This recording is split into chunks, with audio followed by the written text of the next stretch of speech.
Hello class 11th students, कैसे हो सब लोग। आई होप कि सब बहुत अच्छे से होंगे। इस वीडियो में हम डिस्कशन करने वाले हैं some basic concept of chemistry के एक्सरसाइज के प्रॉब्लम 1.9 के सॉल्यूशन के बारे में। अगर तुमने इससे प्रीवियस वीडियो अभी तक नहीं देखा है, साथ ही साथ आने वाले वीडियोस का सॉल्यूशन देखना चाहते हो तो कंप्लीट प्लेलिस्ट का लिंक मिलेगा तुम्हें डिस्क्रिप्शन में, तो एक बार डिस्क्रिप्शन तुम जरूर चेक कर लेना। 1.9 क्या लिखा हुआ है, एक एक करके पढ़ते हैं और उसके बेसिस पे क्वेश्चंस लगाते हैं। कैलकुलेट द एटॉमिक मास, यानी कि एवरेज एटॉमिक मास हमें फाइंड आउट करना है of chlorine using the following data. यानी कि इस फॉलोइंग डेटा के बेसिस पे आपको ये फाइंड आउट करना है कि उसका एवरेज एटॉमिक मास क्या होगा। ठीक है, तो एवरेज एटॉमिक मास यानी कि AAM, जिसका फुल फॉर्म है एवरेज एटॉमिक मास, है ना। इसका फॉर्मूला क्या होता है, इसका फॉर्मूला होता है समेशन ऑफ परसेंटेज और इनटू का एटॉमिक मास और डिवाइडेड बाय 100। सर ये क्या फॉर्मूला होता है ना। ये फॉर्मूला होता है एटॉमिक मास को एवरेज के फॉर्म में कैसे फाइंड आउट करते हैं, मतलब एवरेज एटॉमिक मास का फॉर्मूला क्या होता है। ठीक है, तो आज हम क्वेश्चंस पे अप्लाई करते हैं और इसको फाइंड आउट करते हैं। तो AAM समेशन है ना, समेशन का मतलब होता है कि वैल्यूज को सम करना है। अगर दो तीन वैल्यूज दिए हुए तो सबसे पहले परसेंटेज, पहले वाले का देखो परसेंटेज कितना दिया है, तो पहले वाले का परसेंटेज दिया है दैट इज 75.77 है ना, तो इसका लिख दिया 75.77 इंटू एटॉमिक मास, इसका मोलर मास या एटॉमिक मास जो भी गिवन है उसको लिख दो, जो कि हमारे पास कितना 34.9689।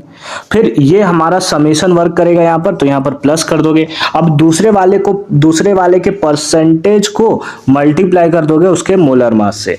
तो परसेंटेज कितना है दूसरे वाले का परसेंटेज है 24.23 और इसको मल्टीप्लाई कर दोगे इसके मास से, दैट इज 36.9659 और डिवाइडेड बाय कितना 100। डिवाइड बाय कितना बताओ 100। हो गया, हाँ सर हो गया। अब सिंपल फॉर्म में मैं क्वेश्चंस को सिंपल बनाने के लिए, क्योंकि इतना मल्टीप्लिकेशन करना नॉर्मल के बेसिस पे पॉसिबल नहीं है, तो उस बेसिस पे मैं कैलकुलेटर का यूज कर ले रहा हूं। सबसे पहले 75.77 है ना, 0.77 और इनटू का करना है हमें 34.9689।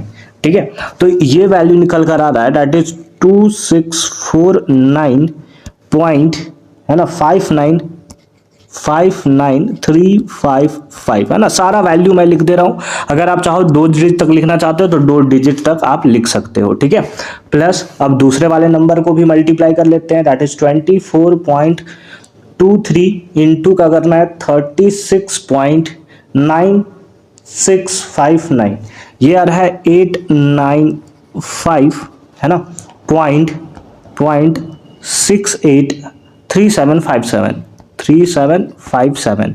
अब दोनों को ऐड करके 100 से हमें डिवाइड दे देना होता है।